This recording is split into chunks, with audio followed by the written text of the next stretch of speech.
Hi hello welcome to my channel I'm నిత్య. So ఈరోజు వీడియోలో నేను ఒక చిన్న మోటివేషనల్ స్టోరీ చెప్పాలనుకుంటున్నాను. అదేంటంటే, మనం ఎప్పుడైనా సరే ఉత్సాహం ఉన్నప్పుడు పని చేస్తే జీవితంలో ఎప్పటికీ ఎన్ని సంవత్సరాలైనా సక్సెస్ అవ్వలేము. మనము క్రమశిక్షణతోని పని చేస్తే ఖచ్చితంగా ఏదో ఒక రోజు సక్సెస్ అవుతాం. మనం అనుకున్న దానికంటే ముందు రోజులలోనే సక్సెస్ అవ్వగలుగుతాం. అదే మనం ఉత్సాహం ఉన్నప్పుడు అంటే మనకి ఏదన్నా ఒక వీడియో చూసినప్పుడు, సాంగ్స్ చూసినప్పుడు మోటివేషన్ అయ్యి నేను ఈ మొత్తం సక్సెస్ అవుతా, ఈ వారం రోజులలోనే అంత కష్టపడతా, పని చేస్తా, సక్సెస్ అవుతా అనుకుంటాం. మళ్ళీ 2-3 డేస్ అవ్వగానే మనం నార్మల్ అయిపోతాం. మళ్ళీ మన మైండ్ అనేది డైవర్ట్ అయిపోతుంది. సో అట్లా అనమాట.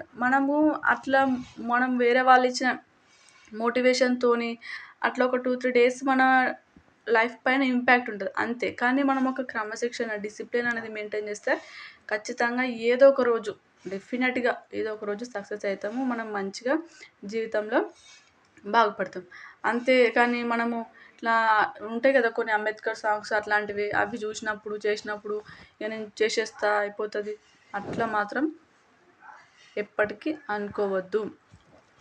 మనకు ఒక సామెత ఉంటది. పరిగెత్తి పరిగెత్తి పాలు తాగడం కన్నా నించొని నీళ్ళు తాగడం బెటర్ అంటారు. ఎందుకు అంటే నువ్వు పరిగెత్తి పరిగెత్తి పాలు తాగితే నీకు ఆయాసమే వస్తది తప్పితే దాహం తీరదు. ప్లస్ మళ్ళీ డైజెషన్ కూడా అవ్వదు. మళ్ళీ నీకు వామిటింగ్ కూడా అయిపోతుంది. సో అదే నువ్వు ప్రశాంతంగా నించొని ఒక నిమిషం లేట్ అయినా సరే నించొని నీళ్ళు తాగినావనుకో నీ దాహం తీరుతుంది. నీ డైజెషన్ కూడా ఎలాంటి ప్రాబ్లం ఉండదు. సో అదన్నమాట. మన జీవితంలో కూడా సేమ్ అదే రూల్ వర్తిస్తుంది. మనం ఉత్సాహం ఉన్నప్పుడు మాత్రమే కాకుండా క్రమశిక్షణతోని డైలీ కొద్ది కొద్దిగా పని చేసుకుంటే జీవితంలో ఖచ్చితంగా మనం సక్సెస్ని చూస్తామన్నమాట.